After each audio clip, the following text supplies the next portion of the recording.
E aí, galera, aqui é o JP. Agora a gente vai fazer exercícios da apostila Koch para o cursinho de Química 131, apostila 10, capítulo 55, que vai tratar do produto de solubilidade, KPS. Primeiro exercício, aplicação número 1. A fermentação de alimentos ricos em açúcares é um processo prejudicial à saúde bucal, pois promove um ataque químico ao esmalte dos dentes. A parte inorgânica dos dentes é formada por uma substância chamada hidroxiapatita, que em um ambiente bucal saudável apresenta baixa solubilidade. Essa solubilidade pode ser equacionada da seguinte forma. Então está aqui a equação e o KPS extremamente baixo. Letra A. Algumas características da saliva se alteram na presença de alimentos. Considerando que o maior prejuízo aos dentes causado pela ingestão de diferentes formas de açúcar obedece à ordem cana-de-açúcar maior que frutas maior que mel, preencha com as palavras cana, frutas e mel a tabela a seguir e explique em que se observou a sua escolha. Vamos lá, qual que é o raciocínio que a gente tem que fazer aqui? Bom, ele me deu aqui a ordem de prejuízo, né, do que cada fonte de açúcar pode causar. Se a gente analisa esse equilíbrio aqui, o que mantém, né, o que é o esmalte do dente é a parte sólida. Atacar o esmalte do dente significa solubilizar essa parte que está sólida, né, então torná-la aqui solúvel em água. Como que a gente faz isso? Deslocando o equilíbrio para o lado aqui dos produtos. O que altera aqui, né, conforme o gráfico que ele deu, esse gráfico que ele deu para a gente, é o pH. O pH vai interferir aqui, ó, na concentração de OH-. Então, quanto mais eu consumir esse OH, eu vou ter aí um ataque, né, eu vou ter um aumento do meio ácido, né, justamente o pH vai ser cada vez mais baixo. Então, só para a gente entender qual que é a lógica. Primeiro, maior prejuízo é maior desmineralização do dente, que é aqui deslocar o equilíbrio para esse lado aqui solúvel. Como que isso ocorre? Essa desmineralização ocorre por conta de um maior consumo de hidroxila, OH-. E eu consumo mais hidroxilas num meio mais ácido, ou seja, quando eu tenho um menor pH. O menor pH que a gente tem aqui, né, temos as curvas aqui, né, de X, Y, Z, é em Z. O que mais prejudica o dente é justamente a cana-de-açúcar. Ele colocou aqui para a gente que a ordem do prejuízo é essa. Então, justamente a curva Z corresponde à cana, porque eu vou ter aí um maior abaixamento aí do pH, consequentemente maior ataque ao esmalte do dente. Em compensação, o que causa o menor prejuízo é o mel, porque ele vai abaixar o pH, né, não vai abaixar tanto o pH. Aquele que não deixa o meio tão ácido é a curva aqui em azul, que é X. Então, nós temos aqui o mel. E o intermediário, que tem aqui um prejuízo intermediário, são as frutas. Então, essa é a lógica aí para a gente entender. Quanto mais ácido o meio, maior o consumo de OH, então eu diminuo essa concentração. Pelo princípio de Le Chatelier que a gente viu, eu desloco o equilíbrio aqui para o lado da solubilização, da desmineralização do dente, ok? Letra B agora. O uso de água fluoretada e de produtos com flúor é recomendado para a saúde bucal. Explique a vantagem do uso de fluoreto, levando em conta a equação informada anteriormente e a equação de dissolução da fluorapatita a seguir. Indique também possíveis correlações entre essas equações. Perceba que, dessa equação para a anterior que ele deu, a única mudança é que aqui eu tenho a troca do íon hidroxila pelo íon fluoreto, né? Então, eu tenho a mesma quantidade aí de íons, por isso eu posso comparar usando o KPS, né? Sem precisar calcular a solubilidade nem nada. O KPS da fluorapatita, que é esse composto aqui, é menor que o da hidroxiapatita. Consequentemente, ele é menos solúvel.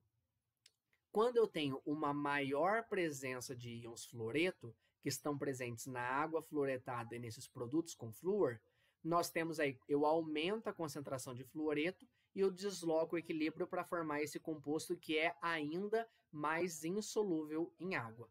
Dessa forma, eu consigo proteger o dente, né? Eu ajudo na conservação desse esmalte, já que eu gerei uma coisa ainda mais insolúvel. Então, essa é a explicação, né? Esse cálcio e fosfato, formados aqui na dissociação iônica lá da hidroxiapatita, vão reagir com o nosso íon fluoreto. E aí, por conta dessa reação, vão formar a fluorapatita. Além disso, essa fluorapatita, menor que a PS, então é menos solúvel que a hidroxiapatita, ajudando na conservação do esmalte dos dentes. Ok?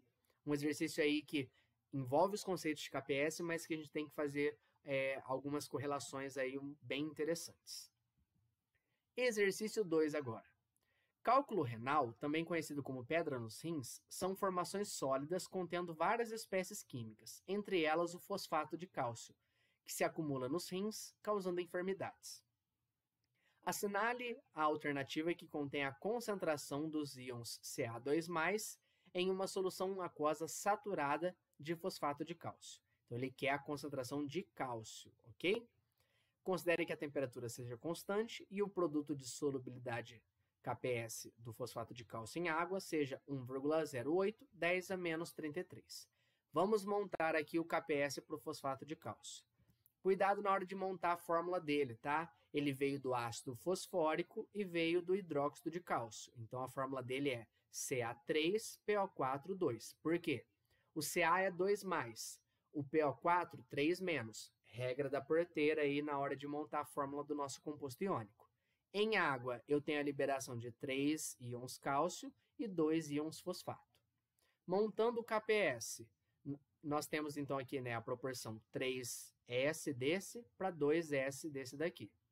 Montando o KPS, temos a concentração do cálcio ao cubo, por conta do 3, concentração do fosfato ao quadrado, por conta aqui do 2. Substituindo agora aqui esse 3S e 2S. 3S ao cubo, 2S ao quadrado. 3S ao cubo vai dar 27S ao cubo. 2S ao quadrado, 4S ao quadrado. Multiplicando número com número, 108. Potência com potência, S à quinta. Ele nos deu que o KPS é 1,8, 10 a menos 33. Então, vou igualar. Se eu arrumo 1,8, 10 a menos 33, eu posso deixar como 108, 10 a menos 35. 108 de um lado, 108 do outro lado, posso cortar e sobra só aqui, ó, S à quinta, 10 a menos 35.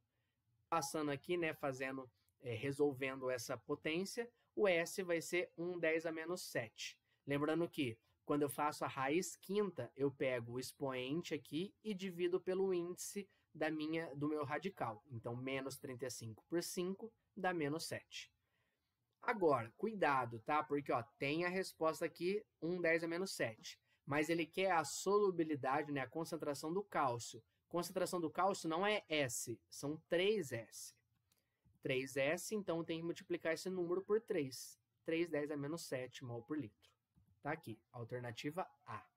Ok? Então aqui um detalhezinho que poderia confundir e errar aí por coisa muito boba nesse finalzinho.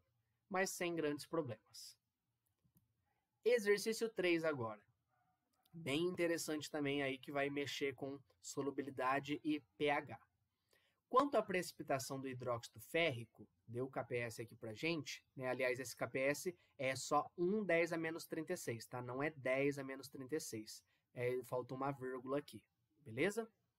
Em uma solução 0,001 mol por litro de ferro 3, é correto afirmar que... Então, vamos julgar aqui a precipitação do hidróxido férrico com base no pH. Lembra que o pH interfere na concentração de OH-. Então, vamos lá. Hidróxido férrico, tá aqui, ó, ferro 3+, o hidróxido dele é FeOH3. Em água vai estar em equilíbrio aqui com Fe3+ e 3 hidroxilas. Proporção 1 para 3. Montando o KPS, concentração do ferro, concentração da hidroxila ao cubo. Se eu tenho uma concentração do ferro já nesse valor, eu vou descobrir qual a concentração de hidroxila eu preciso para poder começar a precipitação. Lembra que ela começa, né, quando a gente tem a solução saturada. Então, acontece o seguinte, KPS está aqui com o valor arrumado, como eu falei para vocês. Essa concentração é o 0,001 que ele me deu, 10 a menos 3. Passo dividindo, vai dar 10 a menos 33. Como está o cubo, passo fazendo raiz cúbica. Menos 33 por 3 vai dar 10 a menos 11. O que significa concentração do meu íon hidroxila nesse valor? Significa que qualquer valor acima de 10 a menos 11 para a hidroxila, eu vou ter a precipitação, né? 10 a menos 11 mol por litro. Eu começo a precipitar, porque aí eu tenho, né, acima do valor do KPS, que é onde a gente tem a precipitação. Se eu tenho concentração nesse valor, né, concentração tem que estar maior que isso, eu posso falar que o pOH tem que estar menor que 11. Okay? Então, é como se eu calculasse o pOH aqui para os dois lados. Então, o pOH tem que estar menor que 11. Se o pOH tem que estar menor que 11, a gente sabe que o pH tem que ser maior que 3. Lembra que um é o oposto do outro. pH maior que 3. Com essa informação, agora a gente vai julgar. Letra A. Ele fala que essa precipitação independe do pH. Não, a gente viu aí que qualquer valor de pH maior que 3, eu começo a precipitar. Então, está errado. Letra B. Ocorre somente na faixa de pH alcalino. Também não. Por quê? Por exemplo, pH 4, que é maior que 3, ainda é pH ácido, mas eu já tenho precipitação. Então, está errado. Letra C.